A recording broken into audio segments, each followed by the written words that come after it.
भजन के लिए है। हम किसी भी तरह की अंधश्रद्धा को बढ़ावा नहीं देते।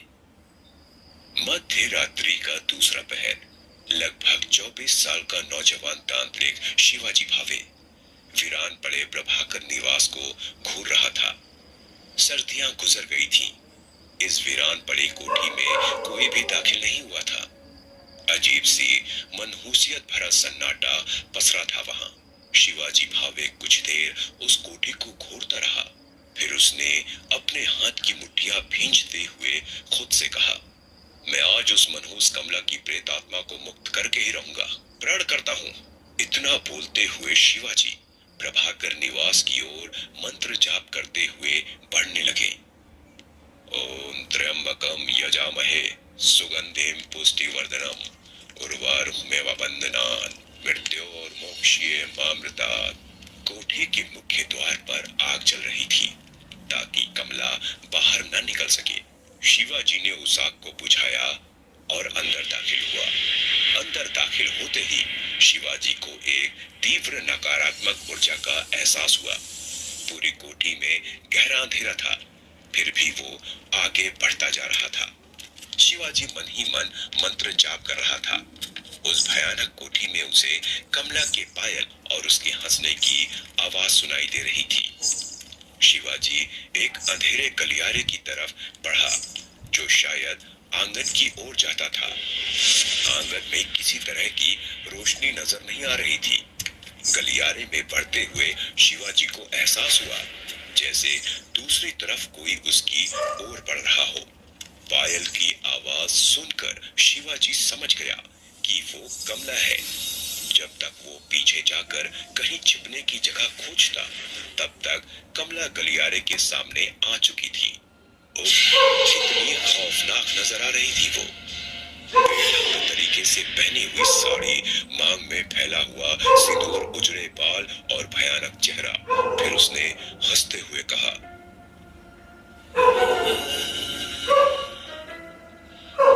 जमींदार जया चंद्रा, क्या तू है? आजा।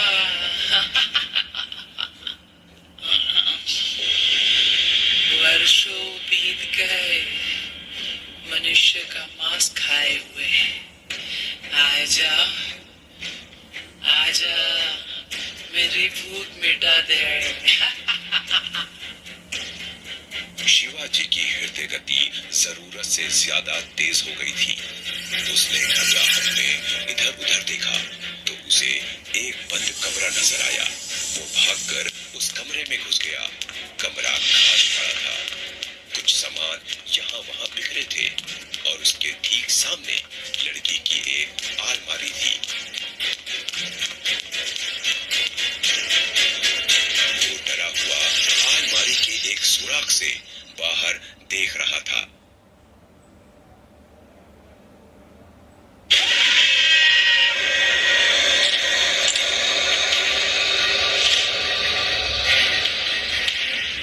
कमला पर मंत्र पढ़ते हुए बबूल फेंकना शुरू किया। कमला उस पर हावी होने की कोशिश कर रही थी।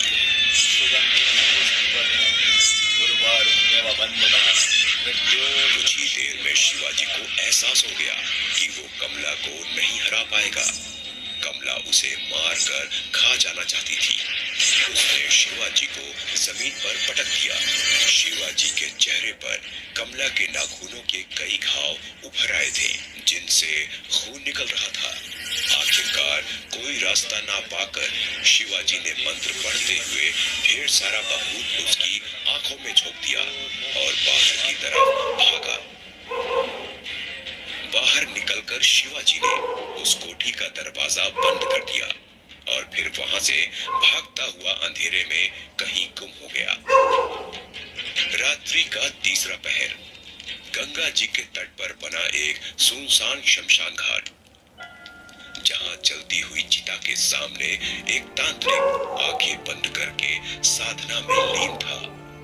उसके सामने शिवाजी भावे घायल अवस्था में बैठा हुआ था। फिर शिवाजी ने उस तांत्रिक से कहा, गुरुजी, कुछ तो बोलिए। ये तीसरी बार है जब मैं कमला की प्रेतात्मा से हार गया। अघोरी मठ में मेरा चैन तब तक नहीं हो सकता जब तक मैं किसी शक्तिशाली प्रेत आत्मा को मुक्ति न दिला दूं। मुझे कमला की मुक्ति का मार्ग बताइए गुरुजी। उस तांत्रिक ने अपनी आंखें खोली और कहा, किसी भी प्रेत आत्मा से लड़ने के लिए सबसे पहले उसके विषय में पूरी जानकारी होना अति आवश्यक है। बिना ज्ञान कमला को हरा पाना असंभव है। फिर शिवाजी को गुरुजी ने कमला का इतिहास बताना शुरू किया। बात है सन 1945 की। तब भारत में जमींदार हुआ करते थे और उन्हीं जमींदारों में से एक थे पूर्वी भारत के लोकप्रिय जमींदार जयचंद्र प्रभाकर, जिनका एक ही पुत्र था, किशोर चंद्र प्रभाकर। जयचंद्र अपने पुत्र का विवाह किसी अच्छे कुल में कराना चाहते थे, मगर उनकी कोठी में रहने वाली एक दासी कमला का प्रेम प्रसंग किशोर चंद्र से चल रहा था। कमला बहुत सुंदर थी, दोनों छिप कर मिला करते थे। समय बीता और समय के साथ ये बात जयचंद्र को पता चल गई। गुस्से में आग बबूला जयचंद्र ने कमला को मृत्यु दंड देने का आदेश दिया। कमला को बेड़ियों से जकड़कर सभा के सामने लाया गया। कमला की अंतिम इच्छा थी कि उसे सुहागन मृत्यु दंड दिया जाए। जयचंद्र ने उसकी आखिरी इच्छा पूरी की और भरी सभा में उसे सुहागन श्रृंगार के साथ मृत्यु दंड दे दिया गया। किशोर चंद्र चुपचाप ये दृश्य देखता रहा। कमला जब मरी उस वक्त वो गर्भवती थी, परंतु मरते समय कमला का वादा था जयचंद्र से कि वो लौट आएगी। समय बीता, किशोर चंद्र का विवाह सरस्वती से हुआ, मगर जैसा कमला ने कहा था वो लौट आएगी, वो सत्य साबित होने लगा। सरस्वती बीमार रहने लगी। धीरे धीरे उसे दौरे पड़ने शुरू हो गए और आखिरकार कमला ने सरस्वती के शरीर पर कब्जा कर लिया। जयचंद्र ने कई सारे तांत्रिकों की मदद ली, मगर कोई भी कमला जैसी जिद्दी आत्मा को सरस्वती के शरीर से नहीं निकाल सका। और फिर एक दिन जिसका डर था वही हुआ।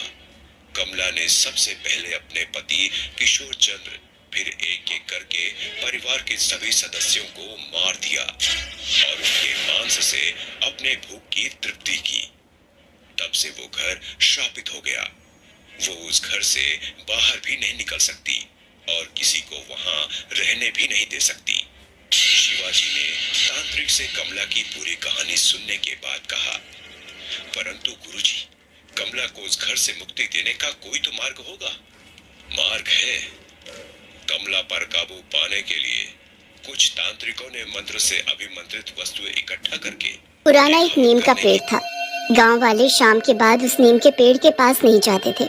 शाम के बाद उस नीम के पेड़ से अजीब अजीब सी डरावनी आवाजें आने लगती थी और जो भी कोई भूल से भी शाम के बाद उस नीम के पेड़ के पास जाता था, दूसरे दिन उस व्यक्ति की लाश नीम के पेड़ के नीचे मिलती थी। इसीलिए गांव वालों ने बहुत वक्त से शाम के बाद उस नीम के पेड़ के पास जाना बंद कर दिया था। उस गांव में दो व्यक्ति आते हैं, रामू और राका। अबे यार रामू, अभी तो दोपहर के 4 ही बजे हैं और तेरे गांव में तो ना कोई तांगा है और ना कोई रिक्शा। क्या हमें पैदल ही चलना पड़ेगा? अच्छा भला मैं अपनी कार लेकर आ रहा था, लेकिन तूने मेरी एक बात नहीं मानी। तुझे इस खटारा बस में सफर करने की आदत है ना? ओहो, इतनी गर्मी है यहाँ। तेरे घर पर एसी तो है ना? चुप कर, बड़ा आया कार की बातें करने वाला। झूठ क्यों बोलता है? तूने ही तो मुझसे कहा था कि गाड़ी खराब हो गई है, गैराज में पड़ी हुई है। तुम शहर के लोग गांव में आकर पता नहीं क्यों इतनी लंबी लंबी फेंकते हो। बोल तो ऐसे रहा है जैसे कि 24 घंटे एसी में ही पड़ा रहता है। अब ओए रामू, तू चल रहा है कि भाग रहा है? क्या हमारे पीछे पुलिस पड़ी है? तू सिर्फ इतना जान ले कि हमारे पीछे पुलिस ही लगी हुई है। थोड़ी देर के बाद रामू काका के साथ अपने घर पर पहुंच गया और अपने घर का दरवाजा जोर जोर से खटखटाने लगा।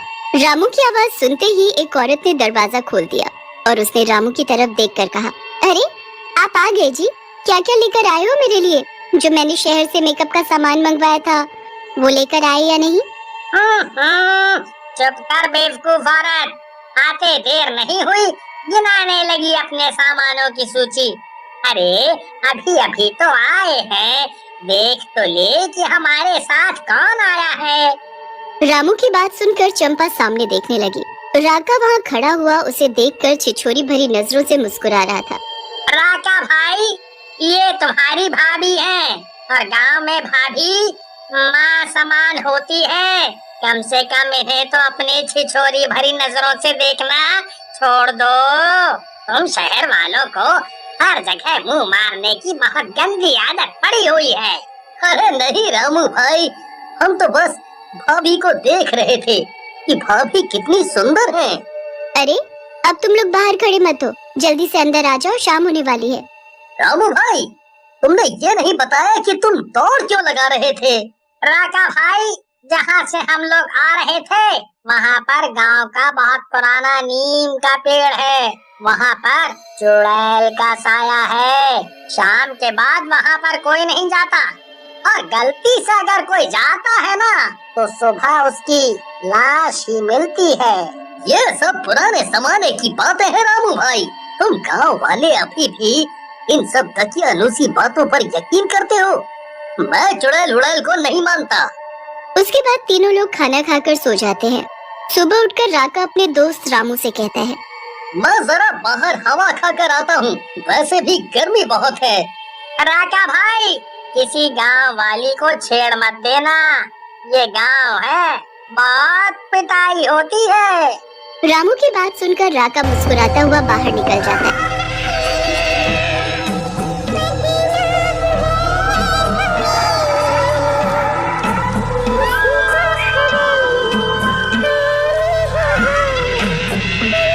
लगता है गांव में तुम नए हो। तुम जानते हो मैं मुखिया की बेटी हूँ। अगर पिताजी को पता लग गया तो वो तुम्हें मार मार कर बत्ती सी तोड़ देंगे। हमारा तुम पर दिल आ गया है रानी, गर्मी बहुत है। तुम्हारे गांव में मेहमान को पानी पिलाने का रिवाज नहीं है क्या? राका की बात सुनकर मोहिनी को पता नहीं क्या सूझा। मोहिनी बोली, अगर इतनी ही ज्यादा गर्मी लगी है राजा, फिर शाम के वक्त नीम के पेड़ के पास आ जाना, मैं तुम्हें वहीं मिलूंगी और तुम्हारी खातिरदारी भी कर दूंगी।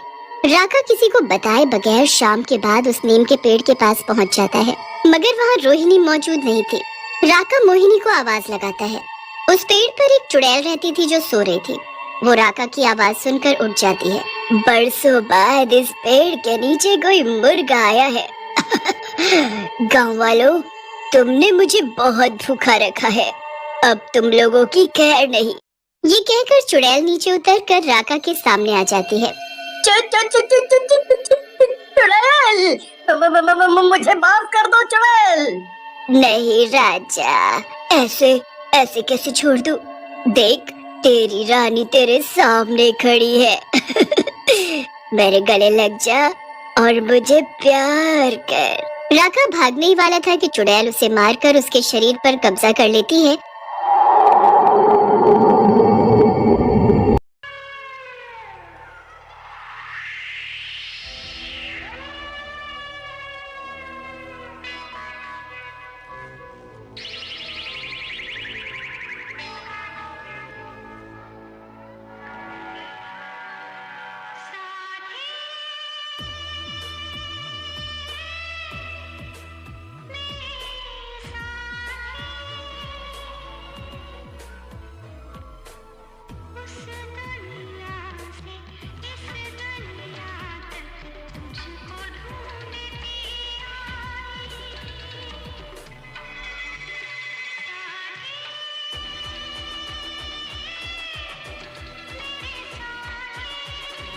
पास के जंगल में एक खौफनाक कहानी मशहूर थी।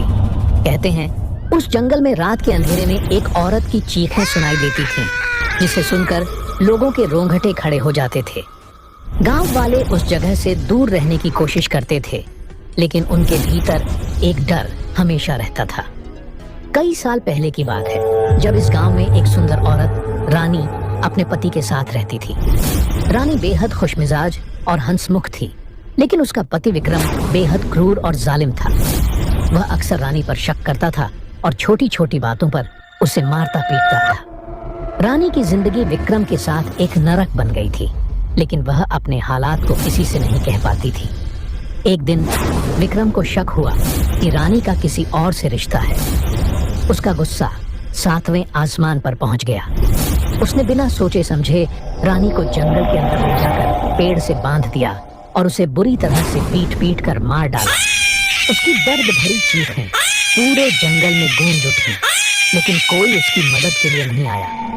विक्रम ने रानी की लाश को वहीं जंगल में फेंक दिया और वापस गांव आ गया। उसने लोगों से कहा कि रानी कहीं गायब हो गई है। रानी की मौत के बाद से ही जंगल में अजीब घटनाएं होने लगीं। रात के समय लोगों को जंगल से औरत की चीखें सुनाई देने लगी। कई लोगों ने दावा किया कि उन्होंने एक सफेद साड़ी पहने औरत को जंगल में भटकते हुए देखा है। उसकी आंखें आग जैसी जल रही होती थीं और उसका चेहरा खून से सना होता था। वह किसी को पास आते ही गायब हो जाती थी। गांव में डर का माहौल बन गया। लोग जंगल से दूर रहने लगे और रात में तो कोई भी उस ओर जाने की हिम्मत नहीं करता था। लेकिन विक्रम को कोई डर नहीं था। वह हमेशा की तरह जंगल के पास से गुजरता। धीरे धीरे आइए पिताजी, गांव का रास्ता बिल्कुल ठीक नहीं है। अरे रास्ता, अभी तो दोपहर है, पता नहीं अभी क्या करूं और कहां जाऊं। अच्छा बेटा अमल, हम लोग कहाँ जा रहे हैं? ये इतनी धूप में मुझसे चला नहीं जा रहा है। मुझे खुद नहीं पता है माँ, आपको क्या बताऊं।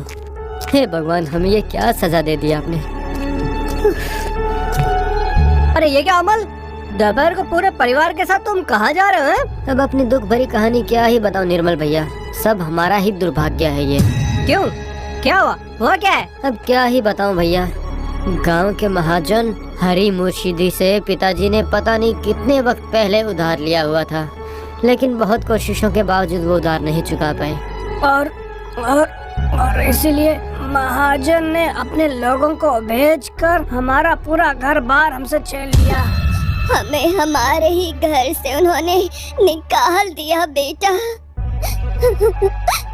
पता नहीं अब हम कहाँ जाएंगे, क्या करेंगे, कुछ समझ नहीं आ रहा। आहा, ये तो बड़े ही दुख की बात है। अपने बूढ़े माँ बाप को लेकर तुम कहाँ कहाँ ठोकरे खाओगे। अब क्या कहूँ भैया, प्रभातपुर गांव में माँ की नानी का घर है, अब उसी तरफ जा रहे हैं। क्या प्रभातपुर? वो तो यहाँ से करीब 10 किलोमीटर दूर है। इतनी खतरनाक धूप में तुम लोग वहाँ कैसे जाओगे? निर्मल भैया, और क्या करूँ बताइए, इतनी मुश्किल घड़ी में कौन हमारा साथ देगा। अच्छा सुन, मदनपुर गांव के किनारे में एक मेरा छोटा सा घर है। अगर तुम लोगों को कोई आपत्ति ना हो तो तुम लोग वहाँ जाकर रह सकते हो।